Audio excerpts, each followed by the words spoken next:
नमस्कार, स्वागत है आपका तेज सिविल सर्विसेज में। देखिए, आज हम लोग बात करेंगे राज्य व्यवस्था से शुरू कर रहे हैं और इसके तहत जो टेस्ट चलाए जाएंगे आपके वो बहुत इंपॉर्टेंट होंगे। बैक पिछली परीक्षाओं में आए हुए प्रश्न हो सकते हैं और भी प्रकार के प्रश्न हैं जो आज आने की संभावना है और कुछ मैंने अपने नोट्स से भी उठाए हैं। तो मैं चाहूँगा इन क्वेश्चनों को आप ध्यान से देखें और वीडियो रोक के पहले इनका आंसर दें, फिर मेरा आंसर सुनें, क्योंकि मेरा पहला वीडियो है। और आपसे ये कहना चाहूँगा, अगर आपने अभी तक हमारे चैनल को सब्सक्राइब नहीं किया तो सब्सक्राइब करने के बाद बेल आइकन को दबा दें, ताकि आपकी यूपी पीसीएस की तैयारी 2020 की तैयारी बहुत अच्छे से हो सके। और आइए अब हम पहला क्वेश्चन देखते हैं।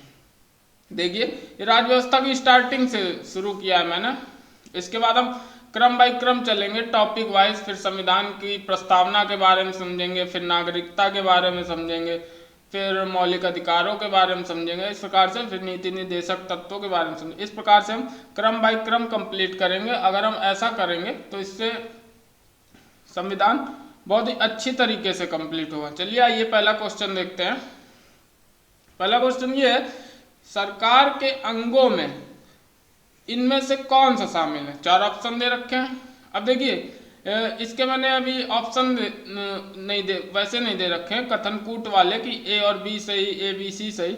अभी मैं इसको बताऊंगा आगे, फिर आंसर भी है। तो देखिए, पहला कार्यपालिका, हाँ ये बिल्कुल शामिल है। विधायिका, ये भी शामिल है हमारे सरकार के अंग में। और न्यायपालिका भी शामिल है, लेकिन नगर पालिका नहीं शामिल है। तो इसका आंसर क्या होगा? कार्यपालिका, विधायिका, न्यायपालिका, यानी ए बी सी। ध्यान रखेंगे इस बात को। अगला क्वेश्चन देखते हैं कि सरकार के किस रूप को वेस्टमिंस्टर का रूप कहा जाता है? वेरी इंपॉर्टेंट क्वेश्चन है, इस बात को ध्यान रखेंगे। और इस शब्द की उत्पत्ति ब्रिटेन से हुई।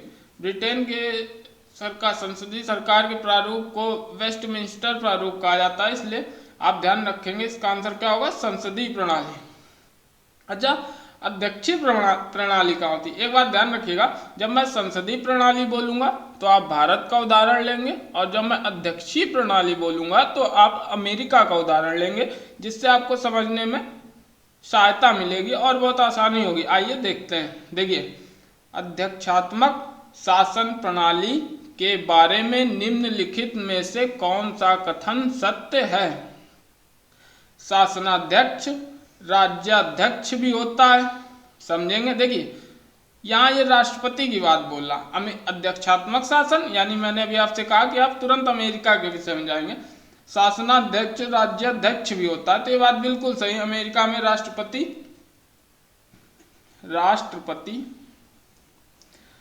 मेन होता है, तो ये ठीक हो गया, ये बिल्कुल ठीक है। कार्यपालिका विधायी कार्यों को वीटो कर सकती, तो ये भी सही, यानी 1 और 2 दोनों सही। इस बात को ध्यान रखिएगा। अगला क्वेश्चन देखते हैं, चौथा। कम जागरूकता सामान्यतः किस प्रकार की राजनीतिक संस्कृति में देखी जाती है? तो इसको ध्यान रखेंगे। विकासशील समाज प्रकार की संस्कृति में देखी जाती है, जहाँ लोग कम जागरूक होते हैं, अर्थात विकासशील देशों। इस बात को ध्यान रखेंगे। ये देखिए, इस क्वेश्चन को आप ध्यान रखिएगा, वेस्टमिंस्टर वाला, ये बहुत इंपॉर्टेंट है। और इसको भी आगे देखते हैं। 5वां नंबर, संवैधानिक शासन के बारे में निम्नलिखित कथनों पर विचार कीजिए। अब देखिए, यूपी पीसीएस ने एक लाइन में पूछे जाने वाले क्वेश्चनों को पूछना बंद कर दिया है, तो आप ध्यान रखिएगा, आप कथन, कारण और कूट के रूप में ही क्वेश्चन पूछे जाएंगे, क्योंकि यूपीपीएससी अब यूपीएससी के प्रारूप पे चलने लगा है। तो देखते हैं इसका पहला, यह सीमित शासन का एक रूप है। ओके, ऐसा शासन जहां संविधान लोक प्राधिकार का आधार है। ठीक है, ऐसा शासन जहां सम्राट राज्य का औपचारिक अध्यक्ष है। चौथा, ऐसा शासन जहां सदैव सार्वभौम वयस्क मताधिकार होता है। अब देखिए, एक एक देखते हैं इसको। यह सीमित शासन का एक रूप है, बिल्कुल सही है, क्योंकि इसे संविधान द्वारा सीमित किया गया है। बस आपको सोचना है हल्का सा, बस, और कुछ नहीं, मैं आपको बताता चला बिल्कुल, क्योंकि इसे संविधान द्वारा सीमित कर दिया। ऐसा शासन जहां संविधान लोक प्राधिकार का आधार है, बिल्कुल सही।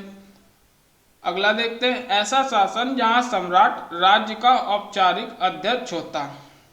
अपने देश में सम्राट तो है नहीं, यानी ये गलत हो गया। अगला देखते हैं, ऐसा शासन जहां सदैव सार्वभौम वयस्क मताधिकार होता।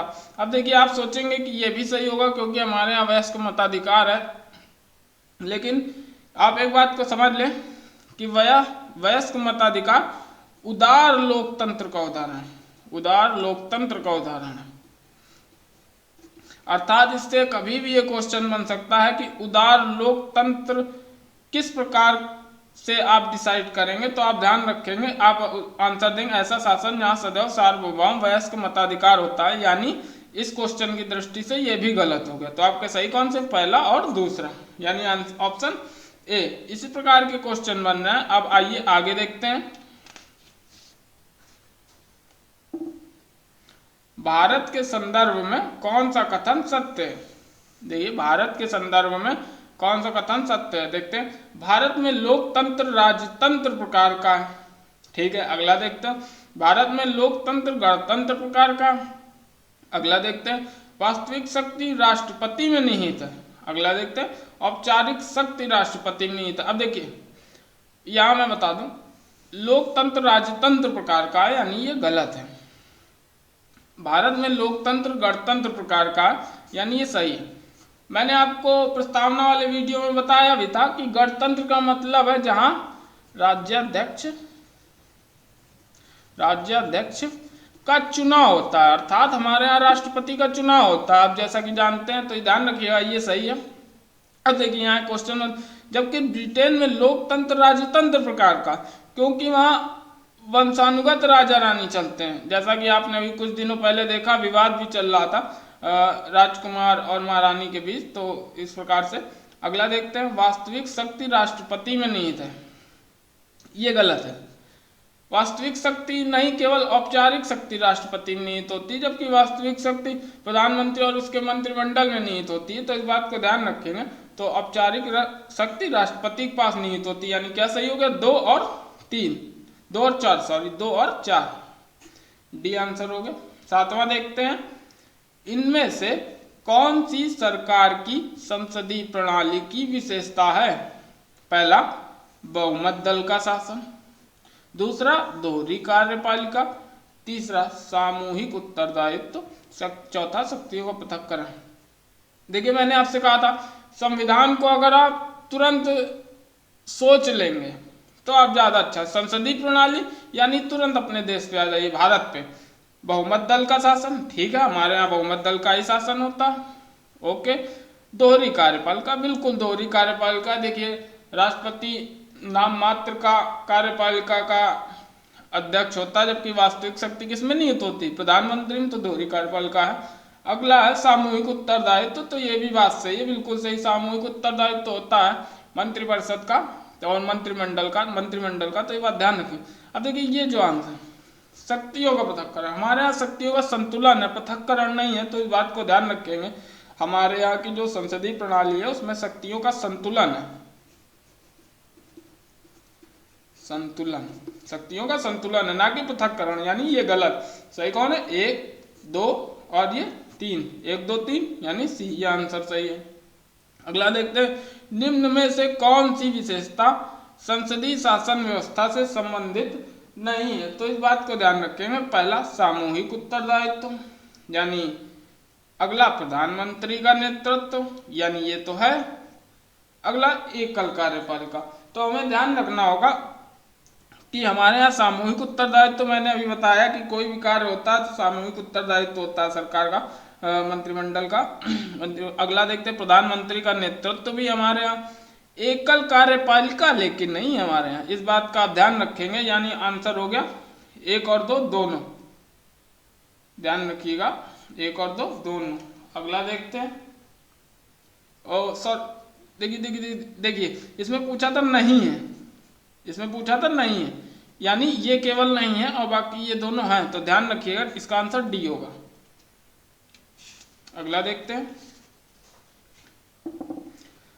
संसदीय लोकतंत्र वह है जहां निम्न में से आंसर देना, शासन और प्रशासन के बीच संतुलन होता है। अगला देखते हैं, सरकार जनता के प्रति नहीं बल्कि निर्वाचित प्रतिनिधियों के प्रति उत्तरदायी है। अगला देखते हैं, सांसद अपने क्षेत्र की जनता के प्रति उत्तरदायी होते हैं। अब देखिए, शासन और प्रशासन के बीच संतुलन होता है, बिल्कुल सही है, बिना संतुलन के चल ही नहीं सकता कुछ, आप ध्यान रखिएगा इस बात का। सरकार जनता के प्रति नहीं बल्कि निर्वाचित प्रतिनिधियों के प्रति उत्तरदायी है, यानी ये भी। अब देखिए, आप सोचेंगे कि सरकार जनता के प्रति ही उत्तरदायी होती, नहीं, हम निर्वाचित प्रतिनिधियों को चुनते हैं, वो हमारे सवाल जवाबों को उठाते हैं, यानी सरकार जो है निर्वाचित प्रतिनिधियों के प्रति उत्तरदायी होती है, यानी ये भी सही है। अगला, सांसद अपने क्षेत्र की जनता के प्रति उत्तरदायी होता है, बिल्कुल सही। अभी मैंने बताया कि हम उन्हें चुनते हैं, यानी वो हमारे प्रति उत्तरदायी हैं, ठीक है। यानी इसके तीनों आंसर सही, 1 2 3 इसके तीनों आंसर सही। अगला देखते हैं, कथन कारण वाला क्वेश्चन है। नीचे लिखे कथनों में से कौन सा सही? कथन ए, भारत एक लोकतांत्रिक देश है, और इसका कारण है इसका अपना एक संविधान है, तो कथन सही है। भारत एक लोकतांत्रिक देश है, बिल्कुल सही है। इसका अपना एक संविधान है, ये भी एकदम सही है। लेकिन क्या ये इसकी व्याख्या करता है? तो व्याख्या नहीं करता है, यानी आंसर हो गया बी। अब देखिए, इसका मैं एक एग्जांपल दे देता हूं। हर वह देश जिसका अपना संविधान होता है वह लोकतांत्रिक नहीं होता। एग्जाम्पल अपना पड़ोसी देश चीन, आप समझ गए होंगे, एग्जाम्पल चीन को ले ले, ध्यान रखिएगा। अगला देखते हैं, भारत में संसदीय प्रणाली की सरकार है क्योंकि लोकसभा जनता द्वारा प्रत्यक्ष रूप से निर्वाचित होती है, ठीक है। राज्यसभा को भंग नहीं किया जा सकता, ठीक है। मंत्रिपरिषद लोकसभा के प्रति उत्तरदायी है। अब देखिए, भारत में संसदीय प्रणाली की सरकार है क्योंकि लोकसभा जनता के द्वारा प्रत्यक्ष रूप से चुनी जाती है, सही तो है, लेकिन इसके संदर्भ में कौन सा सही है आपको केवल ये बताना है। इसके संदर्भ में केवल तीसरा सही होगा, क्योंकि मंत्रिपरिषद लोकसभा के प्रति उत्तरदायी, आप जानते भी होंगे 75(3) में ये लिखा है, 75(3) में भारत में संसदीय प्रणाली की सरकार है। इसका प्रमुख कारण है कि मंत्रिपरिषद लोकसभा के प्रति उत्तरदायी होती है, तो आप ध्यान रखेंगे 11वें का आंसर होगा सी।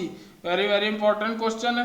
देखिए, ये सब ऐसे है कि परिचय से संबंधित है, इसलिए थोड़ा इनको कथन कारण में करना पड़ा, बाकी और कोई कारण नहीं है। अगला क्वेश्चन देखते हैं, निम्नलिखित में से कौन भारतीय संविधान की एकात्मक विशेषता है? देखते हैं, एकल नागरिकता, एकल संविधान, एकीकृत न्यायपालिका, आपातकालीन प्रावधान। तो देखते हैं, अब देखिए, एकल नागरिकता, बिल्कुल हमारे यहाँ एकल नागरिकता, हमारे यहाँ एक ही नागरिक। अच्छा ये बताइए, द्वि नागरिकता कहाँ? अभी नीचे भी क्वेश्चन है, वो हम आपको बताएंगे। अगला एकल संविधान, बिल्कुल एकल संविधान नहीं है, एकल संविधान है, सॉरी, एकल संविधान भी है, एकल नागरिकता भी है, और एकीकृत न्यायपालिका, एकीकृत न्यायपालिका भी है। आपातकालीन प्रावधान भी हमारा एकात्मक विशेषता ही है हमारे संविधान की, तो इसके आंसर हो जाएंगे 1 2 3 4 4। ध्यान रखेंगे इस बात का, 1 2 3 4 4। अगला क्वेश्चन देखते हैं, मैंने पूछा था ना कि दोहरी नागरिकता का प्रावधान किस देश में किया गया, तो देखिए, इनमें से किस देश में दोहरी नागरिकता का प्रावधान किया गया? तो देखिए, ऑप्शन देखते हैं, पहला भारत, नहीं, भारत में एकल नागरिकता, दूसरा बांग्लादेश, नहीं, तीसरा ब्रिटेन, नहीं, चौथा अमेरिका। देखिए, अमेरिका में अमेरिका की अलग नागरिकता होती है और जिस स्टेट में आप रह रहे हैं उसकी अलग नागरिकता होगी, यानी अमेरिका में दोहरी नागरिकता, दोहरी नागरिकता, इस बात का ध्यान रखिएगा, मोस्ट इंपॉर्टेंट क्वेश्चन है। अगला देखते हैं, लोकतंत्रात्मक शासन जनता के लिए तथा जनता के द्वारा किया जाने वाला शासन होता है। यह महत्वपूर्ण कथन किसका है? वेरी वेरी इंपॉर्टेंट क्वेश्चन है, आप ध्यान रखिएगा। अगर आप मेंस कभी लिखते हैं कॉन्स्टिट्यूशन को लेकर और इस तरीके का क्वेश्चन बनता है तो ये सब कथन बहुत महत्वपूर्ण हो जाते हैं, तो आप इस बात को ध्यान रखिएगा। यह कथन अब्राहम लिंकन का। ओके, अगला क्वेश्चन देखते हैं, कथन ए, भारत का लोकतंत्र गणतंत्र प्रकार का है। ठीक है, ये तो सही है। कारण आर, क्योंकि यहाँ राष्ट्रपति का चुनाव होता है, तो ये भी बात सही। क्या ये व्याख्या करता है? तो यह बात सही है कि भारत का लोकतंत्र गणतंत्र प्रकार का इसीलिए कहा जाता है क्योंकि हमारे यहाँ राज्याध्यक्ष का चुनाव होता, यानी इसका आंसर हो गया ए और आर दोनों सही तथा आर ए की सही व्याख्या करता है।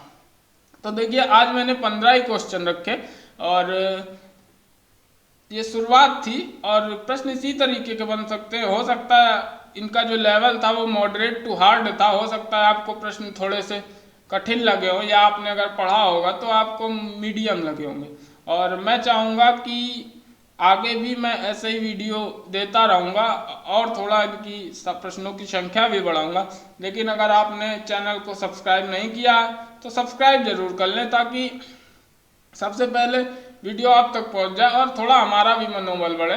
तो चैनल को सब्सक्राइब करिए, लाइक करिए, शेयर करिए, और सब्सक्राइब करने के बाद बेल आइकन को जरूर दबा दें ताकि लेटेस्ट इन्फॉर्मेशन सबसे पहले आप तक पहुंच जाए। और बाकी वीडियो देखने के लिए धन्यवाद। लॉकडाउन का समय है, पढ़ते रहे, आगे बढ़ते रहे। जय हिंद, जय भारत।